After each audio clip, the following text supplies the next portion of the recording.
China provokes yet again at the line of actual control. Clash on the intervening night of 30th August. India thwarts China's attempt at the line of actual control. Brigade Commander flag level meet is currently underway. Here we understand reports coming in of China provocating yet again at the line of actual control. Clash on the intervening night of 30th August. India thwarts China's attempt at line of actual control. Now currently as we speak, the Brigade Commander flag level meet is underway. Here we're looking at China. They're provoking yet again. Remember, months of clashes between India and Chinese troops right along the line of actual control eventually ended after high-level military talks between the two sides. Of course, a lot of resistance by China. They showed quite some resistance to try and maintain status quo, but eventually situation had come under control. China had also retreated in several of those points along the line of actual control. And now we hear that China has again made attempts to infiltrate. China there provoking yet again at the line of actual control. Clash on the intervening night of August 30th. India there thwarts China's attempt at the line of actual control. Let's quickly cut across to Gaurav Sawant joining us on the phone line. Gaurav, here's trouble yet again brewing at the line of actual control. China they're provoking at the line of actual control. Clash on the intervening night of 30th August and India thwarts the attempt. Take us through the details. So this is a new front that Chinese tried to open on the night intervening 29th and 30th of August. So far we've been reading about and writing about what's been happening on the north bank of Pangong Tso between Finger 4 and Finger 8 area. But this is on the south bank of Pangong Tso where the clashes took place on the night intervening 29th and 30th. That's an area where Indian Army has already been aggressively deployed, and that is the area where the Chinese tried to move in. Is what we are trying to what we've been told by our sources.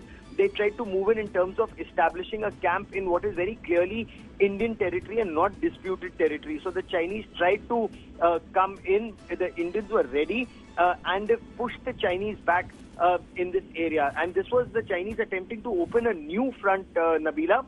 Which was not permitted. There have been clashes. We are trying to ascertain what kind of clashes were these, whether they were like what happened at Pangong Tso and Galwan, whether weapons were used or was it a middle-age kind of clashes that had taken place with barbaric weapons and rods with barbed wires. All of that, we are still waiting for some clarity and the nature of injuries on either side. So that clarity is still awaited. But from what we've been told, the Chinese were pushed back. And right now there's a meeting of the brigade commanders of the two areas taking place at Chushul to sort out the issue. Right, Gaurav, we understand that China has been resisting to come back to status quo as was prior to May. And we understand that Finger 4 area still seems to be a trouble along the line of actual control. Take us through the details. What's China's stance there on that? You're absolutely right. In fact, despite committing at the level of army, military generals and diplomatically, China has been very slow and reluctant. China suggested that both sides move back a fixed amount of distance. But India said that's absolutely not done because India will not move back in our own territory. We will retain the territory that we have. It's the Chinese who made an aggression and it's the Chinese who need to go back to pre-April 2020 situation, to which China has been reluctant while they claim that they agreed to that, but on ground they haven't done that either in Finger 4 area or in some other places. For example, at Galwan they moved back because in Galwan, as our latest report on military casualties on the Chinese side seems to indicate, they suffered casualties and some of those images are now in public domain. However, in Depsang, which was an earlier dispute, or in Gogra and Hot Spring, some Chinese troops remain, but not the numbers that could present a military threat.